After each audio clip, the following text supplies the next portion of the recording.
You don't have a woman problem. You have a philosophy problem. And that philosophy is destroying your life right now. I'm Ellis, and I spent 50 years helping people stop being their own worst enemy. Here's what nobody tells you.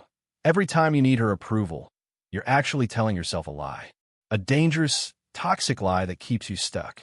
And today, I'm going to show you exactly what that lie is and how to kill it forever.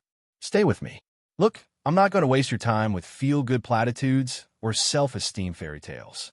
I'm going to give you the exact framework I used in my therapy practice for 5 decades. The same framework that's been proven in thousands of clinical studies. Here's what you're dealing with right now. You check your phone constantly. You replay conversations wondering if you said the wrong thing. When she's distant, your whole day falls apart. When she disapproves, you feel like you're not good enough. And the worst part? The more you try to win her approval, the more desperate you become. And the more desperate you become, the less she respects you. It's a vicious cycle. But here's what most people don't understand. This isn't a relationship problem. It's not even really about her. This is a thinking problem. And thinking problems can be fixed. What you're going to learn today is the ABC model. The exact system for identifying and destroying the irrational beliefs that create your neediness. You're going to understand why you're demanding her approval in the first place. And most importantly, you're going to learn how to develop what I call unconditional self-acceptance. The ability to be okay with yourself regardless of what anyone thinks. This isn't pop psychology. This is based on solid cognitive science. And unlike other approaches that tell you to just be confident or fake it till you make it, this actually works. Because we're going to change the root of the problem, not just the symptoms. By the end of this video, you'll have a completely different relationship with approval. Not because I'm going to motivate you, but because you're going to see clearly and rationally why needing her approval never made any damn sense in the first place. So stick with me. This might challenge some things you believe about yourself and relationships. Good. That's exactly what needs to happen. Let me start by telling you something that's going to sound harsh, but it's the truth. Most men think they just want her approval. But what's really happening is much more insidious. You're not wanting. You're demanding. And that demand, that absolute must, is what creates all your suffering. Here's what healthy looks like. I prefer if she approved of me. That would be nice. Here's what you're actually doing. I must have her approval.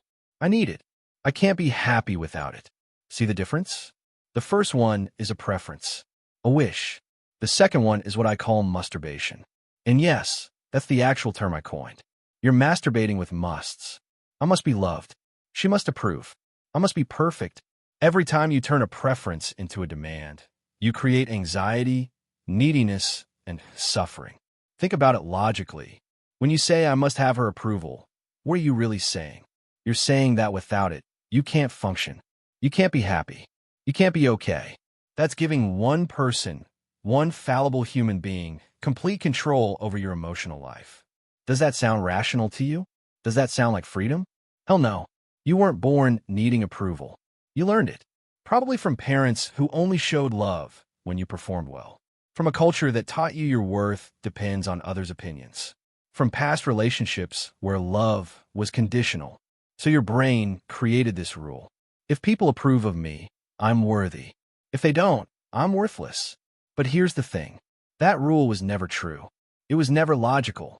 It was just a survival strategy your brain developed when you were too young to think critically. And now, you're still operating from that childhood programming. In my work, I identified 3 core irrational beliefs that screw people up. First, I must be loved and approved by every significant person in my life, or it's awful. That's you right now with her. Second, other people must treat me fairly and kindly, or they're bad and deserve punishment. This is why you get angry when she doesn't appreciate you. Third, life must be easy and give me what I want, or it's terrible and I can't stand it. This is why you can't handle relationship difficulties. All 3 share the same structure. A demand plus catastrophizing when the demand isn't met. She must approve, and if she doesn't, it's awful. See how that works? Here's the cruel irony. The more you need her approval, the less likely you are to get it. Why? Because neediness is unattractive. When you're desperate for approval, You become anxious and nervous around her, unable to be authentic because you're performing, resentful when you don't get the validation you crave, willing to sacrifice your own values and boundaries, less interesting because you have no independent life. And guess what?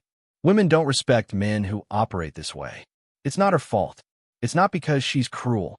It's because humans are biologically wired to be attracted to self-sufficiency, not neediness. Your desperate need for approval actually guarantees you won't get it. That's the trap you're in. Now, you might be thinking, okay, Albert, I get it. I have irrational beliefs, but how do I actually change them? That's what we're covering next, because understanding the problem is only step one. Now I'm going to show you the exact process for destroying these beliefs at their root. And it starts with something I call the ABC model. The ABC model is the foundation of everything. Most people think, she disapproved of me, therefore I feel terrible. But that's not how it works. There's a B step, your belief about what happened. And that's where all your power lives. Let me make this crystal clear, because this is the most important thing you'll learn today. A stands for activating event. This is what happened in reality. She didn't text me back for 3 hours. That's just a fact, a thing that occurred. B stands for belief. This is what you tell yourself about what happened. She didn't text me back because she doesn't care about me. I must have done something wrong. I'm not important to her. C stands for consequence. This is how you feel and what you do. Anxiety. Checking your phone constantly. Sending desperate follow-up texts. Here's what most people get wrong. They think a cause is C. They think the event causes the feeling. She didn't text me back, therefore I feel anxious. But that's bullshit. If the event caused the feeling directly, then everyone would feel anxious when someone doesn't text back immediately. But they don't. Some people don't even notice. Some people assume the person is busy. Some people don't care at all. So what's the difference? The B, the belief. Your interpretation of the event is what creates your emotional response, not the event itself. Think about what this means. If your beliefs create your feelings and you can change your beliefs, then you control how you feel. Not her. Not her approval or disapproval. You. This is the opposite of what most people think. Most people believe they're victims of their emotions. She made me feel bad. I can't help feeling anxious. But that's just not accurate. Your emotions are coming from your thoughts. And thoughts can be changed. When she doesn't approve of something you did, that's just an event.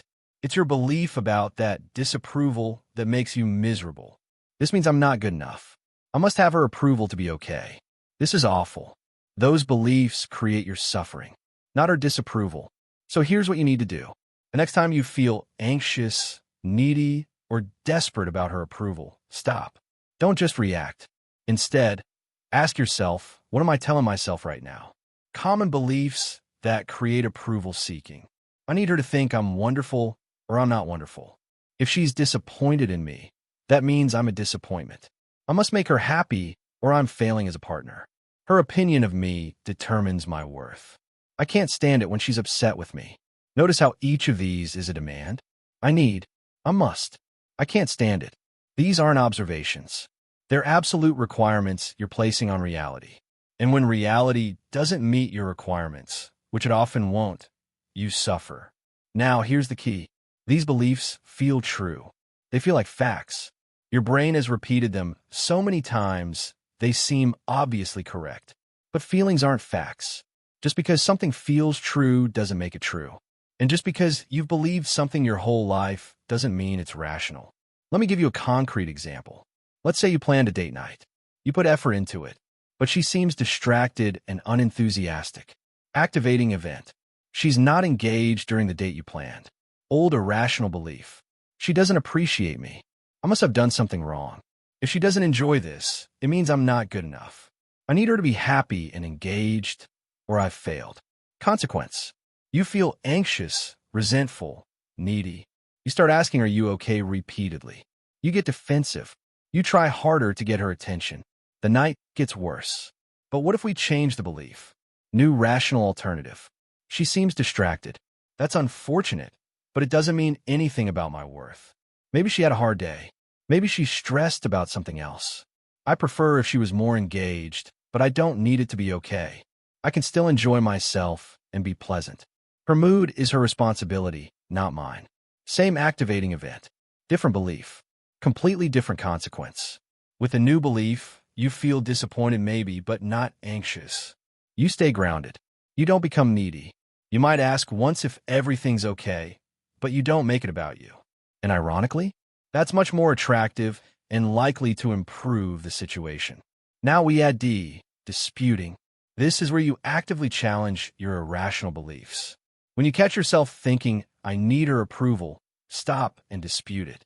Where's the evidence that I need this? I've survived before without universal approval. Is this belief logical? Does one person's opinion really determine my worth? Is this belief helpful? Does demanding approval make me happier or more miserable? What's the worst that could actually happen if she disapproves? Will I die? Will my life end? Or will I just feel uncomfortable for a while? Disputing isn't just positive thinking. It's not affirmations.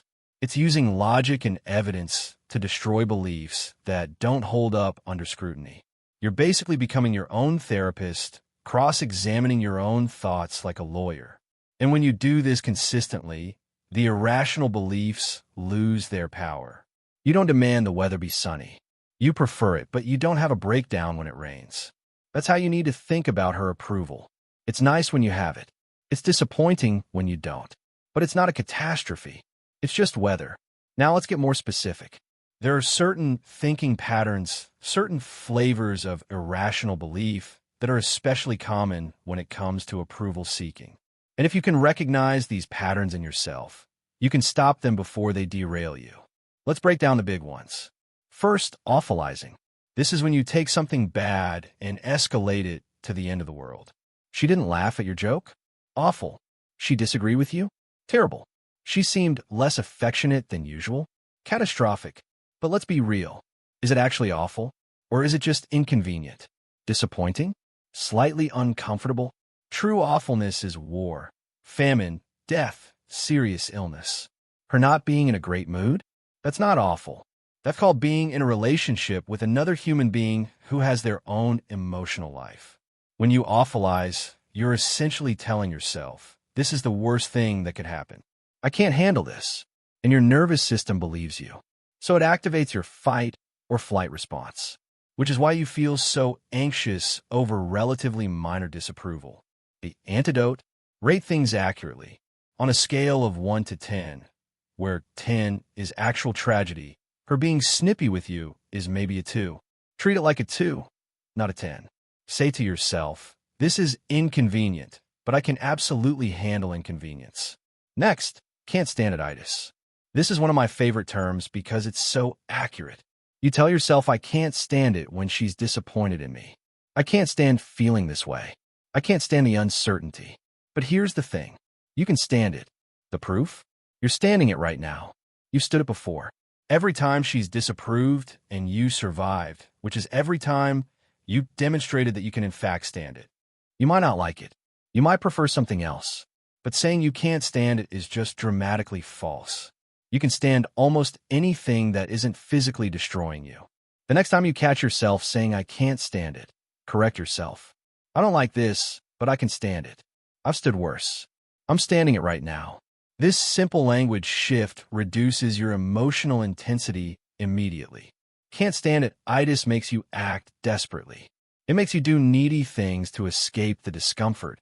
But when you recognize you can stand discomfort, you stop being controlled by it. Third, global rating of self-worth. This is when you rate your entire self based on one thing. She doesn't approve of my career choice, therefore I'm a failure. She criticized how I handled that situation, therefore I'm inadequate. But this is illogical. You're not one thing. You're a complex human being with thousands of traits, behaviors, qualities. Some good, some bad, most neutral. Rating your entire self based on whether one person approves of one aspect of your life is absurd. It's like judging a 300-page book by one sentence. It makes no sense. And the same goes for rating her.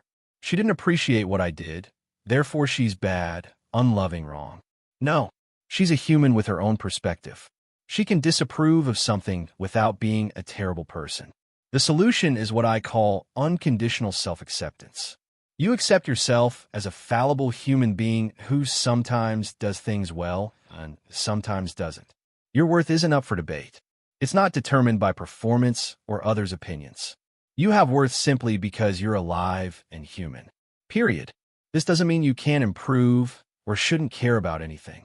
It means your fundamental worth is not on trial. When you accept yourself unconditionally, her approval becomes a nice to have, not a need to have. Fourth, mind reading and fortune telling. Approval seekers are constantly engaging in mind reading. She thinks I'm boring. She's comparing me to her ex. She doesn't respect me. But unless she explicitly said these things, you're just guessing. And your guesses are usually wrong because they're filtered through your own insecurities. Then there's fortune telling. She's going to leave me. This relationship is doomed. I'll never be good enough for her. But you can't predict the future. No one can. These predictions are just anxiety talking, not rational forecasts. The problem with mind reading and fortune telling is they feel real. Your brain presents them as facts. But they're not facts. They're interpretations and predictions based on fear. Challenge them. Do I actually know what she's thinking? Have I asked her? What evidence do I have? And even if my prediction comes true, can I handle it? Usually, when you examine these thoughts critically, they fall apart. If you broke your leg, would you say you can't stand pain? No. You'd say it hurts, but you're dealing with it. That's how you need to treat emotional discomfort. It's not pleasant, but it's not unbearable. Okay, so you're starting to see all the irrational crap your brain has been feeding you. Good. That's progress. But here's where people usually ask, Albert, if I stop needing her approval, does that mean I stop caring? Does that mean I become cold or selfish? Absolutely not. And that's what we need to talk about next, because there's a massive difference between neediness and genuine care. Let me be crystal clear. I'm not telling you to stop caring about her. I'm not saying her opinion should mean nothing to you. I'm not advocating for some detached, cold, I don't give a damn attitude. What I'm saying is this. You can deeply care about her and not need her approval to be okay. Healthy caring says, I love you. I value your perspective. I want to make you happy. And I don't require your approval to maintain my sense of worth. Desperate neediness says, I love you. I need your approval. If you're disappointed in me, I'm worthless. My emotional state depends entirely on your reactions. See the difference? The first maintains boundaries and self-respect. The second puts all your power in her hands. The first makes you attractive. The second makes you a burden. Here's what happens with neediness. It creates a parent-child dynamic instead of an adult-adult partnership. When you need her approval like you needed mommy's approval as a child, you're not her equal. You're her dependent. And that's not sexy. That's not the foundation for a healthy relationship. She doesn't want to be responsible for your self-esteem. That's too much pressure. It makes her the bad guy every time she has a legitimate criticism or just needs space. And here's what you don't realize. Neediness is selfish. You think it means you care so much. But really it's about you. Your need, your anxiety, your discomfort. You're making her responsible for managing your emotions. That's not love. That's using her as an emotional support crutch. Real love says, I'm whole on my own. I choose to share my life with you. I care about your well-being and perspective. But I'm not falling apart if you're upset with me. Here's something that'll blow your mind. When you stop needing her approval, you usually get more of it. Why? Because you become more attractive, more grounded, more interesting. You have boundaries. You have self-respect. You're not constantly performing or seeking validation. You're just you, and that's compelling. Plus, she can finally relax. She doesn't have to walk on eggshells worried about disappointing you. She can be honest. She can have her own feelings without feeling guilty for making you feel bad. This is the paradox. The less you need approval, the more approval you get. But you can't fake this. You can't pretend not to care while secretly being desperate. That's manipulation, and it shows. You have to genuinely reach a place where you think her approval would be nice. I prefer it, but I'm okay either way. My worth is not on the table. So what does healthy caring look like in practice? You ask for her opinion because you value her perspective, not because you need validation. When she criticizes you, you consider whether it's valid feedback without having an identity crisis.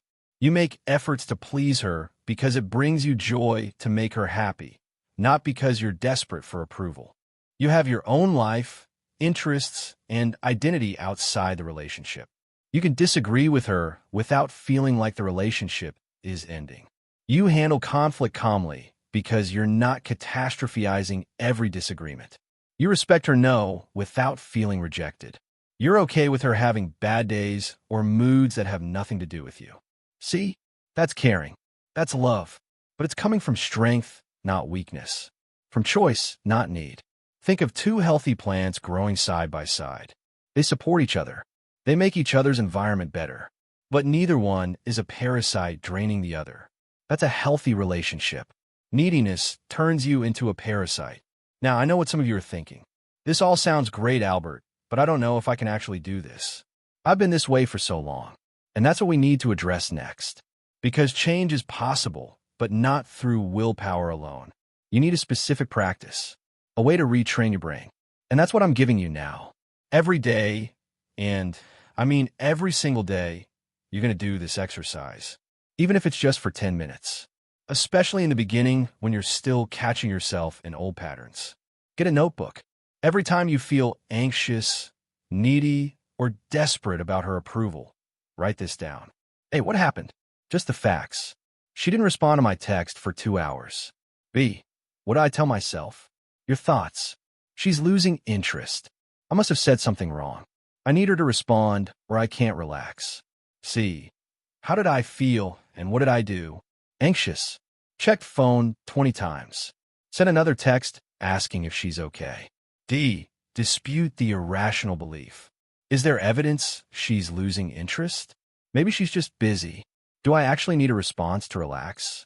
No, I just prefer it. Even if she is upset, can I handle that? Yes. E. New effect. Less anxious. Able to focus on my work. Didn't send desperate follow-up. This practice does two things. First, it makes you aware of your patterns. You start noticing the same irrational beliefs popping up repeatedly. Second, it creates new neural pathways. The more you dispute irrational thoughts and replace them with rational ones, the more automatic the rational ones become. This isn't instant. It takes weeks of consistent practice. But it works. I've seen it work thousands of times. Here's something I used to have my patients do, and it's uncomfortable as hell, but incredibly effective. It's called a shame attacking exercise. The idea, deliberately do something mildly embarrassing or approval risking in public. Something that violates your need to be seen as perfect. Why? Because you need to learn experientially that others' disapproval isn't fatal. That you can survive awkwardness and judgment. Examples. Announce the stops on public transportation. Wear mismatched shoes. Ask a silly question in public. The key is, it's harmless, but makes you feel self-conscious. What happens? You discover that most people don't even notice or care. Those who do notice forget about it immediately. Their disapproval doesn't actually hurt you. You're okay, even without everyone's approval. This trains your nervous system, not just your mind. You learn at a gut level that disapproval is survivable. And once you know that, you stop avoiding it so desperately. Every morning, say this to yourself, and I'm serious. Actually say it out loud. I am a fallible human being. I will make mistakes today. Some people will approve of me, and some won't. Neither makes me more or less worthy. My worth is not on trial. I accept myself unconditionally, not because I'm perfect, but because I'm human. This isn't an affirmation telling you you're amazing. It's a philosophical statement of fact. You're acknowledging reality. You're imperfect, you're human, and that's okay. You're also going to practice this. Every time you catch yourself rating your entire self based on one thing, stop. Say, that's a global rating. My worth isn't determined by this one thing. I did something poorly, but I'm not a poor person. I'm a person who sometimes acts well and sometimes doesn't. This seems simple, but it's profound. You're literally changing your relationship with yourself. And when you accept yourself unconditionally, you stop needing others to do it for you. Here's a practical exercise. The next time she seems displeased or distant, resist the urge to immediately seek reassurance. Don't ask, "Are you mad at me?" 5 times. Don't over-explain. Don't jump through hoops to fix your mood. Just be. Sit with the discomfort. Notice it. Label it. I'm feeling anxious. I'm having the thought that I need her to tell me everything's okay. That's just a thought. I don't have to act on it. Then go do something else. Read. Exercise. Work. Let her have her feelings without making it about you. What you'll discover, you survive. The anxiety peaks and then passes. She works through whatever she's dealing with. And you've just proven to yourself that you can handle her disapproval without collapsing. This is exposure therapy. You're exposing yourself to the very thing you're afraid of, her disapproval, and discovering it's not actually dangerous. The more you practice this, the less power it has over you. Here's the truth. You can't just think your way out of this. You have to act differently. Start doing things that scare you because they might result in disapproval. Express an opinion she might disagree with. Say no to something you don't want to do. Have your own plans instead of always being available. Don't apologize when you haven't actually done anything wrong. Stop explaining and justifying yourself constantly. Let silences exist without filling them with approval-seeking chatter. Each time you do one of these things and survive, you weaken the irrational belief. You gather evidence that you don't actually need constant approval to be okay. This is hard at first. Your brain will scream that you're risking the relationship, but you're not. You're actually making it healthier by showing up as an authentic, self-respecting adult. You wouldn't expect to get strong by just reading about exercise. Same thing here. Knowledge without practice is worthless. You got to do the reps. Write in your journal. Dispute your thoughts. Expose yourself to disapproval. Act differently. That's how change happens. All right, we're almost done. But before we wrap up, I need to address something important. Some of you might be wondering, what if she actually is toxic? What if this isn't just about my irrational beliefs? What if the relationship really is bad? That's a legitimate question, and I'm not going to dodge it. Look, I've spent this whole video telling you that your neediness comes from irrational beliefs. And that's true for most people most of the time. But I'm not going to pretend that all relationships are worth saving. I'm not going to tell you that if you just change your thinking, every relationship becomes healthy. Sometimes the relationship itself is the problem. Here's the test. After you've done the work, after you've challenged your irrational beliefs, built self-acceptance, and stopped being needy, if she still consistently disrespects you, manipulates you for having boundaries, punishes you for having an independent life, uses your past neediness to control you, shows contempt rather than occasional criticism, makes you feel like you're walking on eggshells, then the problem isn't your thoughts. The problem is her behavior, or the dynamic you two have created, or compatibility issues that no amount of rational thinking will fix. REBT helps you respond to reality rationally, but it doesn't ask you to accept genuinely bad treatment and call it rational. If you've done the internal work and realized the relationship is actually unhealthy, here's what REBT says. You can rationally prefer that she treated you better. You can rationally decide this isn't working. You can rationally choose to leave. What you can't rationally do is believe you can't survive without her. Think you're worthless if this relationship ends. Catastrophize that you'll never find anyone else. Stay because you're terrified of her disapproval of your leaving. See the difference? You're making a rational decision based on actual incompatibility, not an irrational fear-based decision. A healthy breakup thought process sounds like, this relationship isn't meeting my needs. I've tried to address it and it hasn't improved. I prefer to be with someone more compatible. Yes, breaking up will be uncomfortable and sad, but I can handle uncomfortable and sad. I'm choosing my well-being. That's rational. That's self-respecting. That's not the same as neediness. Here's what I need to warn you about. Don't use this as a convenient excuse to avoid doing the work. It's really easy to blame the relationship instead of examining your own patterns. It's comfortable to say she's just toxic instead of acknowledging your contribution to the dynamic. Most people jump to the relationship is bad before they've actually changed their own behavior. They're still needy, still irrational, still demanding, and then they blame her for reacting poorly to their neediness. So here's the honest question you have to ask yourself. Have I actually changed? Have I stopped being needy? Have I established real boundaries? Have I developed unconditional self-acceptance? If the answer is no, then you don't actually know if the relationship is the problem yet. You're still operating from your old patterns. Change yourself first. Then evaluate the relationship. But if you've genuinely changed, if you've been non-needy, self-respecting, and rational for a sustained period, and the relationship is still consistently unhealthy, then yes, it might be time to move on. Whether you stay or go, the work we've covered today is essential. Why? If you stay, you'll have a healthier relationship because you're not bringing neediness into it anymore. If you go, you won't repeat the same patterns with the next person. You won't attract or tolerate people who exploit your neediness. You'll choose better partners because you're coming from self-acceptance, not desperation. The goal isn't to save this particular relationship. The goal is to free you from the prison of approval seeking. Everything else flows from that. REBT gives you the raft. Whether you use it to save the ship or sail to a new shore is up to you. All right, let's bring this home. Here's what you learned today. You don't have an approval problem. You have a philosophy problem. You're operating from irrational beliefs, demands you're placing on reality that reality doesn't have to meet. The ABC model showed you that it's not her disapproval that makes you miserable. It's what you tell yourself about her disapproval. Your beliefs create your feelings, not external events. And that means you have control. You learned about the specific thinking traps. Awfulizing, can't stand it, itis, global rating of self-worth, mind reading. These are the patterns your brain falls into.